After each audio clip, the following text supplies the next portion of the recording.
Bendiciones. Queridos hermanos y hermanas en Cristo. El otro día, hablando de la confesión, alguien me dijo, ¿cómo se le ocurre que yo me voy a confesar con un pecador como yo?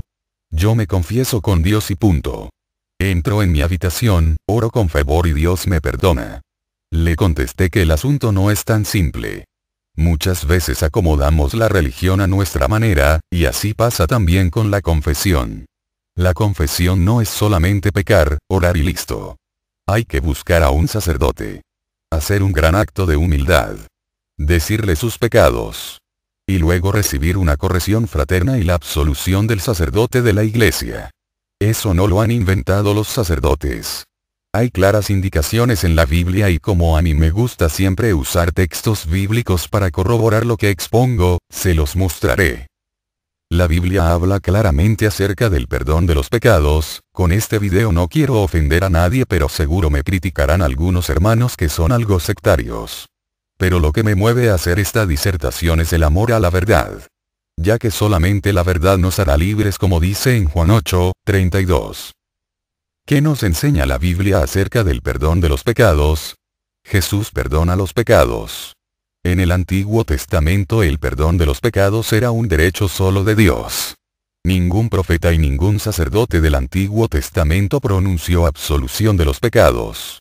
En el Nuevo Testamento, por primera vez, aparece alguien, al lado de Dios Padre, que perdona los pecados. Jesús.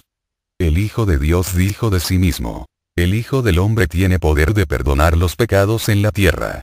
Marcos 2:10. Y en verdad Jesús ejerció su poder divino. Cuando Jesús vio la fe de aquella gente, dijo al paralítico: Hijo, tus pecados te son perdonados. Marcos 2:5. Frente a una mujer pecadora Jesús dijo: sus pecados, sus numerosos pecados le quedan perdonados, por el mucho amor que mostró. Lucas 7:47. Y en la cruz Jesús se dirigió a un criminal arrepentido: en verdad te digo que hoy mismo estarás conmigo en el paraíso. Lucas 23:43. Jesús comunicó el poder de perdonar pecados a sus apóstoles. Jesús quiso que todos sus discípulos, tanto en su oración como en su vida y en sus obras, fueran signo e instrumento de perdón. Y pidió a sus discípulos que siempre se perdonaran las ofensas unos a otros. Mateo 18:15-17. Sin embargo, Jesús confió el ejercicio del poder de absolución solamente a sus apóstoles. Jesús quería que la reconciliación con Dios pasara por el camino de la reconciliación con la iglesia. Lo expresó particularmente en palabras solemnes a Simón Pedro: a ti te daré las llaves del reino de los cielos, y lo que ates en la tierra quedará atado en el cielo y lo que desates en la tierra quedará desatado en el cielo. Mateo 16:19. Esta autoridad de atar y desatar la recibieron después todos los apóstoles, como dice en Mateo 18:18. Las palabras atar y desatar significan: aquel a quien excluyen ustedes de su comunión, será excluido de la comunión con Dios. Aquel a quien ustedes reciben de nuevo en su comunión, será también acogido por Dios. Es decir, la reconciliación con Dios pasa inseparablemente por la reconciliación de la iglesia.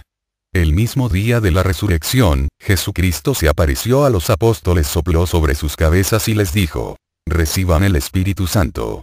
A quienes perdonen los pecados, les quedarán perdonados, y a quienes se los retengan, les quedarán retenidos. Juan 20:22 y 23.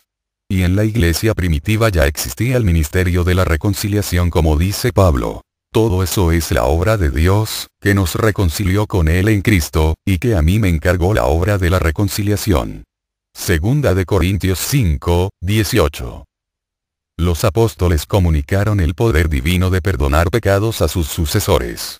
Las palabras de Jesús sobre el perdón de los pecados no fueron solo para los 12, sino para pasarlas a sus sucesores. Los apóstoles las comunicaron con la imposición de manos. Leamos 2 de Timoteo 1:6. Te recomiendo que avives el fuego de Dios que está en ti por la imposición de mis manos. Podemos decir que Cristo confió a sus apóstoles el ministerio de la reconciliación como vemos en Juan 20, 23 y en 2 de Corintios 5, 18. Los obispos o sucesores de los apóstoles, y los presbíteros, colaboradores de los obispos, continúan ahora ejerciendo este ministerio. Ellos tienen el poder de perdonar los pecados en el nombre del Padre, y del Hijo, y del Espíritu Santo. Hermanos, les recuerdo que a veces hay otros hermanos cristianos que plantean dudas sobre este tema. Varias veces me han dicho, ¿en qué se basan los católicos para decir que los sacerdotes pueden perdonar pecados? Les hago recordar que el poder divino de perdonar pecados está claramente expresado en lo que hizo y dijo Jesús ante sus apóstoles. El Señor sopló sobre sus cabezas y les dijo, reciban el Espíritu Santo. A quienes perdonen los pecados, les quedan perdonados.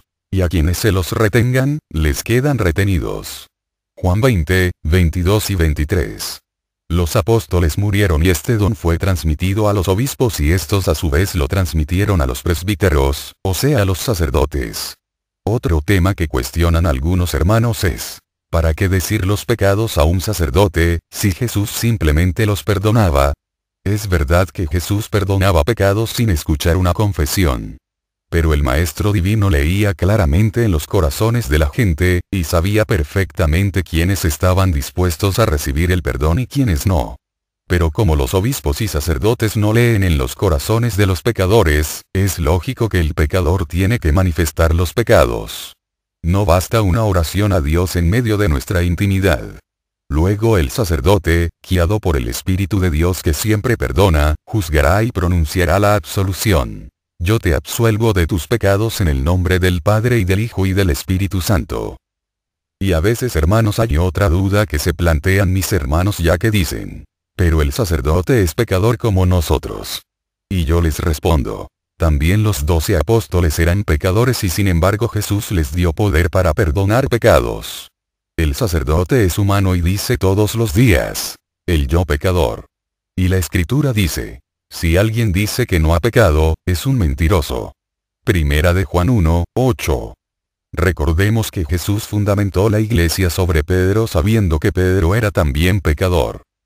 El sacerdote perdona los pecados por una sola razón, porque recibió de Jesús el poder para hacerlo. Además, durante la confesión aprovecha para hacer una corrección fraterna y para alentar al penitente. Para terminar les digo que, el hermano protestante comete pecados, ora a Dios, pide perdón, y dice que Dios lo perdona. Pero, ¿cómo sabe que, efectivamente, Dios le ha perdonado? Muy difícilmente queda seguro de haber sido perdonado. En cambio el católico, después de una confesión bien hecha, cuando el sacerdote lo absuelve en nombre de Cristo, queda con una gran seguridad de haber sido perdonado y con una paz en el alma que no encuentra por ningún otro camino. En verdad, hermanos, la confesión es el mejor remedio para obtener la paz del alma. Se despide su hermano, Leutequiel. Aleluya.